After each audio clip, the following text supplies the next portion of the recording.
va peut-être démarrer cette discussion avec l'un d'entre vous, qui est le représentant d'un secteur qui a été peut-être le plus attaqué par ce qu'on appelle méchamment la disruption sur ces 10 dernières années. Ouais. Si tu m'autorises juste, puisque encore une fois le président du CSA est encore là pour vous écouter, vous faire réagir, alors principalement Régis et Denis, sur ces sujets de régulation des plateformes de streaming, de régulation des réseaux de radio, de présence, et finalement de la meilleure manière de défendre la production française et ou francophone, parce que le et ou n'est peut-être pas totalement neutre.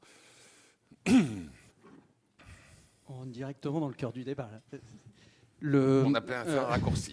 La philosophie, d'un point de vue, juste deux mots sur Believe. Aujourd'hui, c'est une société que moi j'ai créée en 2005, on a commencé à 2, aujourd'hui on est 1500 personnes à travers le monde, on est devenu en 15 ans le 4e plus gros acteur de la musique au niveau mondial.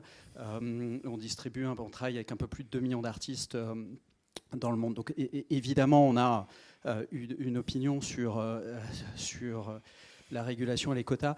Je dirais, en fait, il y a 2 dimensions. Entièrement, la problématique aujourd'hui, dans le monde digital, on est dans un monde qui est en transition, dans lequel les acteurs, que ce soit la radio ou la télé, sont évidemment étaient les plus gros influenceurs de la consommation des contenus.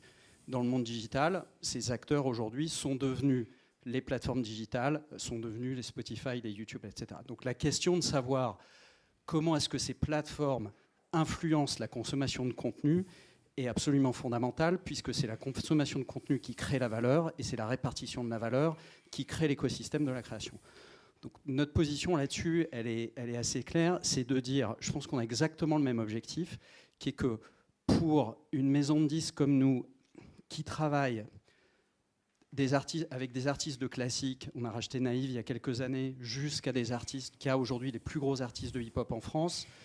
Nous, notre préoccupation, c'est de dire comment est-ce qu'on crée un paysage comment est-ce qu'on favorise le développement d'un paysage de la création qui soit le plus diversifié possible. Parce que fondamentalement, c'est notre intérêt. Quand on regarde la manière dont a évolué le marché aujourd'hui, on a un modèle qui favorise très fortement la consommation de musique et la création de musique pour les 15-25 ans. Pourquoi ? Et je dirais même les 12-20 ans. Pourquoi ? Parce que ce qu'il faut bien réaliser, c'est que sur des plateformes comme YouTube ou Spotify, 75% des écoutes sont déclenchées par l'algorithme. C'est 3 écoutes sur 4 sont déclenchées par un algorithme. J'ai écouté un clip, Spotify ou j'ai écouté un titre, Spotify ou YouTube me propose le titre suivant et je vais cliquer dessus. Et que la manière dont a été construit des algorithmes est directement liée à l'intensité de consommation. Et évidemment, comme ce sont les 15-25 ans qui ont plus de temps disponible pour découvrir de la musique, on a une surconcentration aujourd'hui des écoutes sur ce segment qui se traduit par une surconcentration de la rémunération sur ce segment. Et qu'est-ce qui se passe ? On est dans un paysage créatif aujourd'hui où l'ensemble des maisons de disques concentrent leurs investissements sur un segment de marché qui est limité parce que c'est le segment de marché qui crée le plus de valeur et qui est le plus rémunérateur. Donc il y a un double enjeu. Il y a un enjeu qui est à la fois de regarder comment est-ce que les algorithmes influencent le contenu, et il faut qu'on se pose toutes les questions, c'est-à-dire est-ce qu'on a des algorithmes qui vont contribuer à financer, concentrer sur un type d'artiste ? Est-ce qu'on a des algorithmes qui vont favoriser du contenu local ou du contenu international ? Est-ce qu'on a des algorithmes qui vont favoriser du nouveau contenu ou du pack catalogue ? Et ensuite, la deuxième question qu'il faut se poser, c'est est-ce qu'en fait, au-delà des algorithmes, une fois qu'on a corrigé les algorithmes, comment est-ce qu'on corrige le sujet de répartition de valeur aussi, qui est un sujet de répartition de valeur aujourd'hui qui concentre très fortement les revenus. Concentrant les revenus, on le concentre sur la création. Je vais prendre un exemple très simple, c'est que un artiste de hip-hop aujourd'hui, il va être écouté de manière très intense, très fréquente, sur des titres qui font 40 secondes à 1 minute, donc qui va générer de la rémunération pour les producteurs. Un titre d'un album de classique ou d'opéra, il va durer 25 minutes. On ne va pas l'écouter 3 fois par jour. Et donc, on a un déséquilibre de rémunération qui est extrêmement fort. Et comme on n'est pas rémunéré à la durée d'écoute, mais au nombre d'écoutes, on a des systèmes qui déséquilibrent. Donc, en fait, l'enjeu d'aller regarder, et je pense que créer la transparence sur les algorithmes et la donnée, moi, j'en suis extrêmement partisan, puisqu'on le voit, je ne pense pas que ce soit le cas en France, mais on voit dans certains pays que rentrent dans l'algorithme aussi des conditions économiques. C'est-à-dire que je vais favoriser certains contenus parce que pour les plateformes, les conditions économiques sont plus favorables. Donc oui, absolument, c'est un sujet qu'il faut traiter. Le sujet de régulation souple, j'espère ne pas trahir la formule, mais qu'évoquait Roch-Olivier Maistre, ça vous va plutôt bien du côté des plateformes de streaming? Moi, je pense qu'il faut créer la transparence sur les algorithmes et personne d'autre que la puissance publique ne peut définir demain le paysage qu'on souhaite. Ce qu'on veut, un paysage qui favorise la création française, la création internationale, les back catalogues, les nouveaux artistes. Il n'y a que les pouvoirs publics qui peuvent le définir. Et on ne pourra le définir qu'une fois qu'on aura regardé comment les plateformes influencent la création du paysage. Et sur les quotas applicables aux radios ? Sur les quotas applicables aux radios, je dirais en fait, j'ai beaucoup aimé votre introduction, Madame la Présidente, sur le Move. Je pense fondamentalement, on a une opinion qui est moins forte sur le sujet. Pourquoi ? Parce que dans la transition numérique, ce que je dis très souvent à mes équipes, un pays comme la France, en fait, on n'a pas un paysage de musique, mais on en a deux en ce moment. On a artistes âgés, audience âgée, écoute France Inter, regarde France Télévisions ou TF1 et va acheter des CD le samedi au supermarché. Et on a jeunes artistes, jeune audience, n'écoute pas la radio, ne regarde pas la télévision, n'achète pas de CD, mais il écoute sur YouTube, Twitter, etc. Et donc, France Inter a gagné 100 000 auditeurs dans la dernière vague, comme l'a souligné Laurence Bloch. Et c'est pour ça que c'est très fonction, effectivement, des démographies, des cibles démographiques et de l'offre. Et c'est pour ça que se poser la question de comment est-ce qu'on positionne une offre pour répondre à ces demandes, pour moi, c'est le sujet fondamentalement le plus important plutôt que celui des quotas. Parce que la problématique des quotas, c'est qu'on est sur des médias qui sont sur des médias linéaires, donc on a moins de capacité à offrir de l'offre que sur du digital. Mais si je suis votre raisonnement, mais ils sont là, oui. 100 000 auditeurs de plus pour France Inter, ça veut dire qu'on a 100 000 acheteurs de CD en plus ? On a moins d'acheteurs de CD, mais les acheteurs de CD qui restent ont été plus influencés par les chroniques de Rebecca du matin. Peut-être Régis, alors. Je rappelle quand même que les 2 tiers des Français de 15-24 ans écoutent la radio tous les jours. Non, moi je me réjouis de ce que disait Roch-Olivier Maistre. On a l'occasion d'échanger souvent et on a la chance d'avoir une instance avec laquelle on peut dialoguer de manière positive. Davantage de régulation, moins de réglementation. On est sur des lois qui ne tiennent pas le temps et qui sont d'une rigidité monstrueuse, qui sont terribles pour l'industrie. Le sujet des quotas, je sais que le CSA y est sensible.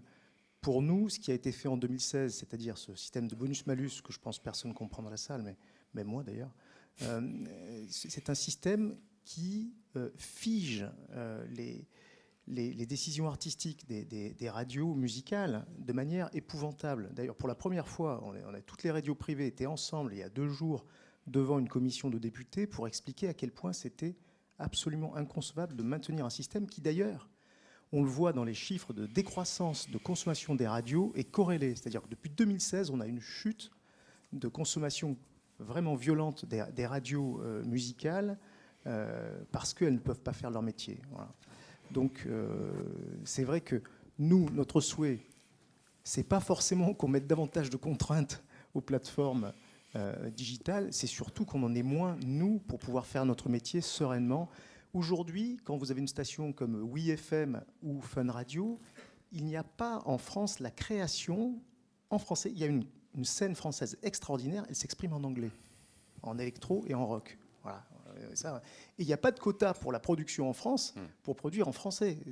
D'ailleurs, moi, le dernier chiffre qu'on m'a donné, c'est que 6% seulement de la production des Français, des artistes français, était en français, en France. Parce que l'électro s'est déployé et fait que énormément d'artistes veulent maintenant avoir accès au monde et s'exprimer en anglais.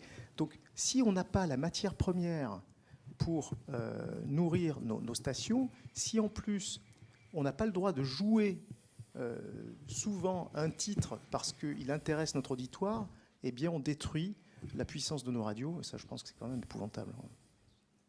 Voilà ce que je pouvais dire sur ce sujet-là.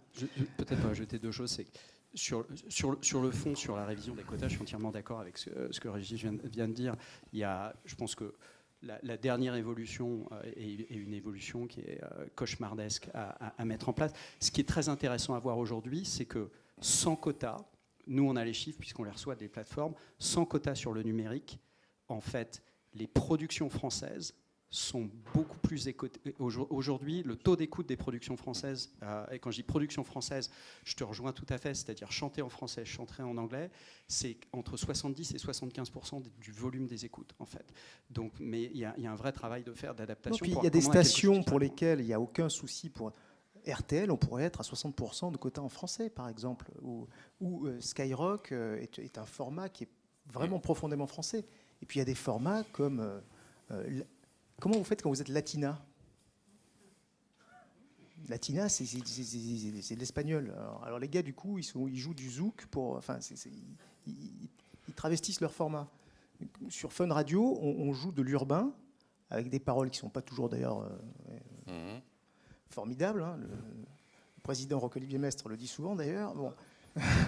et on joue de l'urbain parce qu'il faut trouver du contenu francophone, mais sauf qu'on travestit les formats, et ça veut dire qu'on ne répond pas à la demande des jeunes auditeurs et qu'ils se détournent des radios musicales. On a un peu dérivé de l'objet initial, mais c'est un sujet important. Non, mais absolument, mais Bertrandier, avant Monsieur le Président, s'en est trouvé un peu écarté de la conversation. Une des idées de départ, en vous réunissant tous les trois, c'est-à-dire il y a un média qui était le premier à être télescopé par le numérique, la musique, mais qui depuis 4-5 ans a retrouvé la croissance. C'est plutôt intéressant, prometteur aussi pour les autres médias, la presse également.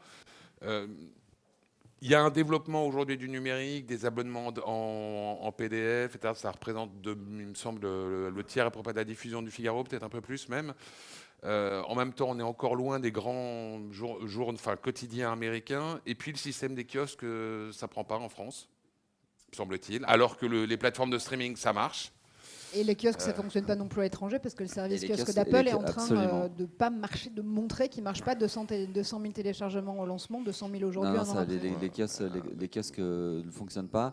Donc plusieurs éléments dans ce que nous disait Philippe. D'abord, la disruption du média.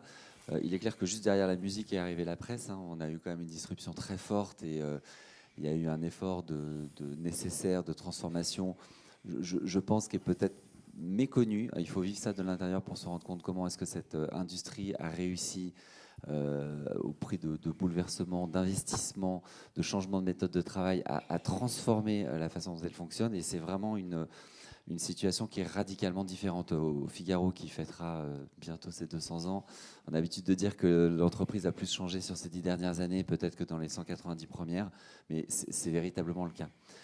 Ça, c'était simplement un titre introductif pour le premier point. Après, sur le modèle économique, c'est intéressant de voir les cycles, d'ailleurs, puisque nous, historiquement, on a toujours vendu nos contenus. La disruption qui est arrivée à partir de 2006, là où on s'est fait ubériser avant même la naissance d'Uber, ce qui était quand même assez fort, c'était d'avoir tout le monde qui devenait un média, et a fortiori gratuit. Et donc, on s'est précipité vers le gratuit. Et là, on se dit que la sortie, pour nous, ça va peut-être être le retour au payant. Voilà, donc effectivement, les lois, les réglementations, etc., elles doivent se conformer à l'usage. Donc la bonne nouvelle, c'est effectivement qu'il y a beaucoup de quality newspapers en France qui sont en train de développer leur abonnement, leur offre digitale payante. C'est beaucoup plus qu'un PDF, hein, c'est un ensemble d'expériences. Alors la comparaison avec les États-Unis, j'allais dire, elle ne joue pas en notre faveur, mais il faut comparer. Non, mais c'est juste un retard ou oui, c'est un retard. Non, c'est un retard. Après, il ne faut pas tout comparer. Aux États-Unis, c'est quand même principalement 2 journaux qui tirent leur épingle, à part les revues financières qui tirent leur épingle du jeu, New York Times, Washington Post, qui réussissent extraordinairement bien dans ce domaine. Le reste, c'est le néant. Le reste a disparu ou en grande difficulté. Le Los Angeles Times, qui est le 3e journal américain, est dans un marasme terrible. Donc, voilà, eux ont bien réussi. Ensuite, ils sont sur un marché global. Nous, on est sur un marché en tout cas francophone, ce qui ne vous a pas échappé que c'était quand même beaucoup plus petit. Le Guardian, par exemple, ou les journaux anglais tirent plus de la moitié de leurs revenus en dehors du Royaume-Uni. Donc nous, on est limité. Donc on est plus petit, évidemment. C'est un retard. On n'atteindra pas les sommets. Mais la bonne nouvelle, c'est qu'au Figaro, on a bientôt 150 000, Le Monde un peu plus, les Échos sont un peu derrière, l'équipe, les quality newspapers arrivent. Et l'audience est là. Quand tu disais c'est plus qu'un PDF, c'est une offre. Oui. Peut-être sur le. Du coup, qu'est-ce qu'il y a dans le paquet, entre guillemets? C'est une expérience, hein, c'est-à-dire que c'est pas simplement le journal en ligne, c'est beaucoup plus de contenus que ceux qui sont dans le quotidien. On est à peu près à 450 contenus par jour sur lefigaro.fr. Il va y avoir peut-être 120 ou 130 contenus qui sont diffusés en payant. Dans un quotidien, il y en a à peu près 60 ou 70. Donc on est au-delà de ça. Après, on est sur une qualité de surf, de fréquence. Voilà. Et pour revenir sur les kiosques, on n'en a pas parlé. Effectivement, les kiosques, ça ne fonctionne pas pour une raison hyper simple. Et pour le coup, on l'avait vu dès le début, on n'a pas toujours raison, mais là, on se l'était dit, c'est que le numérique, qui parfois a mis la presse en difficulté, a apporté quand même quelque chose d'extraordinaire, c'est la capacité à s'autodistribuer, qui est merveilleuse pour nous, en tout cas, et qui n'est pas forcément le cas pour la télévision, qui est le cas pour les plateformes comme Netflix ou Spotify, ils sont capables de s'autodistribuer. Donc c'est quelque chose dont on va pas se priver. Évidemment, quand on se distribue nous-mêmes, on pense qu'on est les mieux placés pour s'adresser à notre audience et vendre nos produits. Et enfin, dernier point, la vente à l'unité, qui était le dernier enjeu. Nous, on n'y a jamais cru. On n'est pas une agence de presse. Voilà, on pense que c'est une expérience, que c'est en tout. Oui, la vente d'articles à l'unité, on n'y a jamais cru, on l'a jamais testé. On pense qu'un journal, c'est un joli couplage. Ça a un début, un milieu, une fin. On pense que c'est une expérience. Et puis le modèle de l'abonnement, c'est comme un beau modèle. Et puis pour finir la comparaison sur Netflix, ça ne vous a pas échappé non plus qu'on n'est pas sur l'achat à l'acte sur Netflix. On est sur une somme, un tout, plusieurs offres. Mais voilà, donc on essaye humblement de s'en inspirer. La vidéo, Figaro, vous la mettez derrière ou devant le paywall ? La vidéo, pour l'instant, on va dire les contenus en vidéo qu'on diffuse sur le Figaro, ils sont gratuits. Ils sont gratuits, notamment. Alors, on en a quelques-uns qui sont payants, qui sont réservés à nos abonnés, notamment la retranscription de conférences, etc. On va dire ce qui est très Figaro dans le domaine. Les croisières, les croisières, il n'y a pas encore de vidéo sur les croisières, mais peut-être un jour, je vais y réfléchir. Non, la vidéo, on la met en gratuit. Et c'est un joli axe de développement pour nous. On est ravis de ce qu'on fait. On parlait tout à l'heure de régulation qui peut être un allié dans un certain nombre de cas ou pas. Là, en l'occurrence, c'est un joli caillou dans ta chaussure, si tu me permets l'expression, puisque quand l'Europe vote le droit voisin pour la presse et met Google au pilori devant le fait de devoir payer des droits aux éditeurs, Google dit « ben non, je crois que je ne vais pas le faire en fait ». Donc du coup, on en est où aujourd'hui sur cette polémique ? Alors, notre idée à nous, notre métier, ou ce qu'on aime faire, c'est pas se faire des procès aux plateformes. Donc, c'est pas notre objectif. Notre objectif, évidemment, c'est de travailler ensemble. On est tous convaincus. Quand je dis on, c'est l'ensemble des médias digitaux, particulièrement centrés sur l'information. On est tous convaincus qu'il peut y avoir une collaboration harmonieuse dans nos métiers entre les plateformes incontournables et nous, ce que l'on fait. Le problème, c'est comme dans la musique, c'est celui de la répartition de la valeur. On a un sujet de la répartition de la valeur. Et si on arrive à cette situation de blocage aujourd'hui, c'est une situation de blocage. Être obligé de faire adopter une directive par le Parlement européen, c'est quand même pas rien. C'est du temps, c'est beaucoup de temps, beaucoup d'énergie. À la faire transposer dans le droit français, au passage à l'unanimité par les deux parlements, pour pouvoir se voir adresser une forme de bras d'honneur en disant non, finalement, nous, c'est pas agréable. Donc, c'est pas pour le plaisir. Et cette situation de blocage, c'est l'aboutissement de 10 ans de dialogue de sourds, de dialogues qui n'ont pas porté leurs fruits avec les plateformes. Et donc, la plainte que l'on a déposée devant les autorités de la concurrence, au passage avec une demande de mesures conservatoires, donc on va avoir des résultats quand même d'ici 3-4 mois, on ne part pas sur des cycles très longs, c'est une forme de pression. Nous, on est convaincus qu'il va y avoir des accords. C'est pas possible autrement. La presse, enfin, les plateformes ont besoin d'avoir des médias d'information numérique, c'est évident. Nous, on sait parfaitement qu'on doit travailler avec eux sur cet écosystème. Il y a un sujet de la répartition de la valeur. Sur le sujet, on a vu les éditeurs de presse très en pointe. J'ai pas eu le sentiment, ou alors je l'ai loupé, que les acteurs de l'audiovisuel se soient mobilisés de la même manière et par exemple en se joignant à la plainte de l'AIPG et de l'Alliance. Sur le sujet Google ? Sur le sujet droit voisin, oui. Sur le sujet droit voisin, on est moins concerné parce que nous, c'est quand même l'audio qui nous drive. Maintenant, voilà, moi, je souscris à ce que dit Bertrand. C'est un vrai sujet.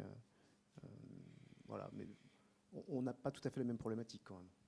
Et pour préciser, pardon, ce que dit Régis et aller dans ton sens, Philippe, on a des discussions, notamment à travers le geste, pour fédérer les éditeurs qui sont, je ne vais pas trop rentrer dans le détail, mais en tout cas qui sont des éditeurs de presse, d'information sur le web et qui ne seraient pas membres de l'Alliance et voir dans quelle mesure est-ce qu'ils peuvent se joindre à notre action.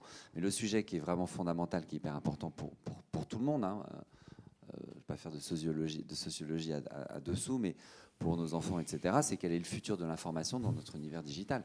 Il y a à peu près, tu parlais des 15-24 ans, il y a 80% des 15-24 ans au moins qui n'accèdent à l'information quasiment que à travers les réseaux sociaux. Donc, quelle place on donne à l'information, quelle information dans les moteurs de recherche et dans les réseaux sociaux.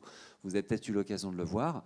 Il y a eu un travail formidable effectué par nos confrères du Parisien qui ont imaginé qu'on reproduit ce que serait Google sans les médias d'information. Je vous conseille de lire cet article. Alors, vous tapez Macron, vous avez des maillots de foot anglais, et puis vous avez des opérations de chirurgie esthétique, par exemple. On se demande pourquoi. Vous tapez GPA, c'est une huile moteur. Vous tapez Gilet jaune, il vous reste Sputnik, RT News, Français de souche. Voilà. Est-ce que c'est ça l'information de demain à travers les réseaux sociaux qui vont venir nourrir 80%? Donc voilà, c'est vraiment ça le sujet. Nous, on est convaincus qu'on va trouver des accords. Les plateformes ont besoin des médias d'information. Mark Zuckerberg aux États-Unis l'a rappelé récemment. Il n'y a pas de droit voisin pour l'instant, mais il cherche à obtenir ces accords. Et on est vraiment sur un sujet de répartition de la valeur. Dans la musique, c'est réglé le sujet de partage, enfin peut-être avec deux types d'acteurs différents d'ailleurs, les plateformes sur abonnement, Spotify, Deezer, et les acteurs gratuits comme YouTube. Ouais, pour rebondir en fait, sur ce que disait Bertrand, en fait, ce qu'on voit dans la musique, c'est que il y a vraiment trois phases. Il y a à la fois la phase de création de valeur, et puis après il y a la phase de la répartition de valeur. Et ce qui est le plus problématique, c'est la montée dans la phase de création de valeur, parce que comme tu le disais, en fait, sur la musique, sur un cycle de 15 ans, il y a à peu près, ce qu'on pense, c'est que le cycle d'adoption est d'à peu près 20 ans. Et le cycle d'adoption, c'est quoi? C'est première phase, c'est piratage. Deuxième phase, c'est utilisation gratuite, massive, financée par la publicité, avec un modèle économique de financement qui est insuffisant pour être capable de financer la création de contenu, que ce soit la création musicale ou autre. Et puis il y a un troisième cycle qui n'est véritablement que le vrai cycle de création de valeur, qui est le cycle de création de valeur payante. Pourquoi? Pour une raison très simple, c'est que quand on est dans la phase gratuite, un utilisateur en publicité, ça ramène à peu près 2, 3, 4, 5 euros par an au maximum.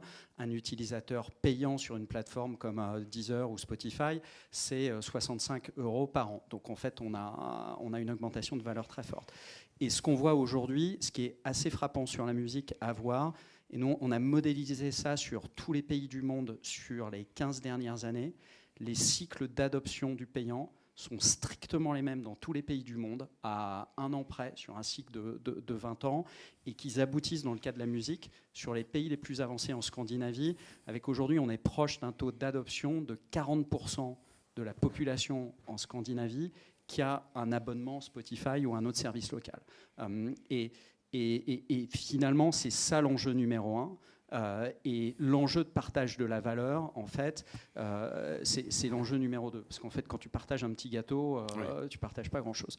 Donc, et l'enjeu de répartition de valeur dans la musique, aujourd'hui, c'en est plus un. Mais encore une fois, les problématiques sont très différentes de celles de la presse, puisque les ayants droit de la musique, que ce soit la SACEM en France, pour les auteurs-compositeurs ou nous qui représentons les producteurs, 70 à 75% de la valeur qui est créée par des services comme Spotify ou Apple Music est reversée aux créateurs. Donc en fait, des Spotify aujourd'hui, des Apple Music, des Deezer ou des YouTube sont des machines à créer de la valeur pour les ayants droit, en réalité. Le taux de marge aujourd'hui, c'est la problématique d'un Spotify, le taux de marge d'un Spotify aujourd'hui, il est proche de 30%. Donc c'est vraiment la problématique de à quelle vitesse, en fait, on fait prendre, et je ne dis pas on fait prendre conscience, mais ce que je vois dans la musique, c'est que tout est une fonction d'équation dans l'adoption du payant, qui est vraiment la clé. C'est une fonction de l'équation qualité de service, prix. Et donc dans la musique, c'est quel catalogue j'ai, avec quelle qualité de musique et quel prix. Pour des pays, nous, on a ouvert un bureau en Russie il y a 8 ans. Tout le monde nous a dit, vous êtes fous, la Russie, champion du monde du piratage, le marché ne va jamais se développer. Aujourd'hui, c'est un de nos bureaux qui croît le plus vite, La Russie, pour la vidéo payante, par exemple, c'est le 4e plus gros marché mondial pour Apple.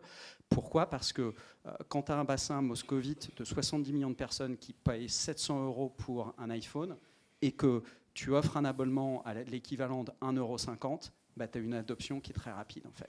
Donc, et ça, on le voit dans tous les pays du monde, c'est vraiment la fonction de adéquation produit et puis et prix. Et comme ça, du coup, ce raisonnement ou ces calculs ou ces études, ça vous pousse à penser qu'il y a un marché pour les plateformes de podcast payantes ou pas ? Ce qui pourrait intéresser Régis, par exemple. Tout est fonction de la valeur ajoutée. Moi, je pense que mon opinion sur la presse, c'est que le jour où on sera capable de faire comprendre aux consommateurs que la presse apporte une vraie valeur ajoutée et les fake news nous aident dans ce sens-là, qui est une vraie valeur ajoutée sur la structuration de l'information, la validation de l'information, on va reconstruire progressivement de la valeur. Je pense que c'est exactement la même chose sur des podcasts. Si demain, on offre des podcasts sur lesquels on a une perception de valeur de contenu qui est forte de la part du consommateur, je pense que c'est même question de cycle d'adoption, on n'aura aucun problème à le faire payer. Et du coup, c'est quelque chose qui est envisageable, envisagé, possible, potentiel. Alors nous, en termes de distribution, on n'envisage pas d'être nous-mêmes distributeurs en payant de podcasts. Aujourd'hui, les podcasts, c'est vrai qu'il y a une explosion, clairement. Quand on regarde les requêtes qui sont faites par les Français sur le mot podcast, elles ont été multipliées par 2 en un an. C'est fou. Donc il y a un vrai intérêt. Maintenant, il y a quand même une offre qui est gigantesque en gratuit. Il y a 30 000 podcasts francophones qui existent. C'est gigantesque. Il faut multiplier ça par le nombre d'épisodes. Donc, est-ce qu'il y a de la place pour du payant ? Sans doute à un moment donné, mais je ne sais pas si c'est tout de suite. Parce que déjà, consommer tout ce qui existe, il y a des podcasts de grande qualité qui sont déjà disponibles. Voilà, il y a de quoi faire. D'ailleurs, quand on regarde les podcasts qui sont consommés en France, 90%, ce sont des replays de radio. Oui, le podcast le plus consommé en France, à notre connaissance, c'est les grosses têtes. Donc, il y a une place très importante qui est prise par ce qui existe déjà. Et c'est pas étonnant d'ailleurs, parce que les radios doivent investir chaque année autour d'1 milliard d'euros dans les contenus audio. Et bon, avant que le podcast natif puisse dépenser autant d'argent, il faudra du temps, d'autant que le marché est encore petit. Mais c'est pas pour ça qu'il ne faut pas y aller, au contraire. Et c'est ce qu'on essaie de faire d'ailleurs, comme d'autres, comme Sybille Veil par exemple. Et le Figaro ? Le Figaro. L'audio, c'est un territoire sur lequel vous vous développez ? On l'explore. Alors après, on ne peut pas tout faire. On est limité dans nos capacités de développement, d'investissement. On a beaucoup travaillé sur la vidéo. Tu le mentionnais tout à l'heure. On a maintenant une trentaine de personnes. On réalise entre 5 heures et 7 heures de direct chaque jour. Entre 80 et 100 millions de vidéos vues par mois. Donc on a un vrai business model. On est ravis de ce qu'on fait sur la vidéo et on va continuer. Du coup, on n'est pas parti... pleine balle sur les podcasts. On en fait tous les jours, on a une dizaine de programmes. Tous les jours, vous avez l'édito qui est lu par celui qui l'écrit. Enfin voilà, il y a un certain nombre de programmes qu'on teste. Et puis on en fait un peu à la demande en fonction des thématiques qui nous intéressent. Après, il y a des réflexions qui sont faites sur les podcasts payants, puisqu'on a des contenus qui sont payants. Donc ça ne serait pas complètement idiot. C'est une part importante de notre ADN. D'avoir ces contenus sous forme vocale, inclus ou pas dans l'abonnement, on y réfléchit, oui, absolument. Et pour conclure cette discussion... Le podcast, juste... Allez-y, Régis. Pardon, je t'ai interrompu. Juste dire que ces podcasts, le marché du podcast aujourd'hui, c'est encore tout petit. Parce qu'on en parle beaucoup, et il y a une consommation qui se développe, mais je crois que c'est de l'ordre de 12 millions d'euros en France. Aux États-Unis, c'est 600 millions d'euros, mais le marché américain, il faut le multiplier par 20. Ou divisé par 20 plutôt d'ailleurs, quand on compare les États-Unis à la France en termes de publicité. Donc il va falloir du temps pour qu'il y ait vraiment un marché conséquent en termes de podcast. Et je vous prends en mot sur la question du temps pour finir très rapidement cette discussion. Si je vous dis 2034, quel serait le mot, le synonyme que vous donneriez pour ce futur en fonction de chacun de vos secteurs dans ces industries créatives ? 2034, Bertrand, ce sera quoi pour la presse ? J'ai pas de chance, je commence. Je dirais global, un média global. Voilà, comme ça, mais sincèrement, c'est pas juste média global. Denis, pour la musique. 2034, c'est 15 ans, c'est un cycle d'innovation. Donc je dirais, on sera maturité. maturité égale à peu près 40% de la population qui aura adopté médias payants, musique payante. Et Régis? Moi, je pense que l'audio sera au cœur du foyer. On voit ce qui se passe avec les smart speakers, c'est assez spectaculaire. C'est-à-dire qu'on avait le téléviseur au cœur de la famille. Aujourd'hui, il y a le smart speaker qui est en train de se placer. On estime qu'en 2025, il y aura un foyer sur 3 qui sera équipé. Et on voit que ça change un peu la façon dont fonctionne la famille. Donc l'audio va revenir, je pense, vraiment au centre des préoccupations de nous tous.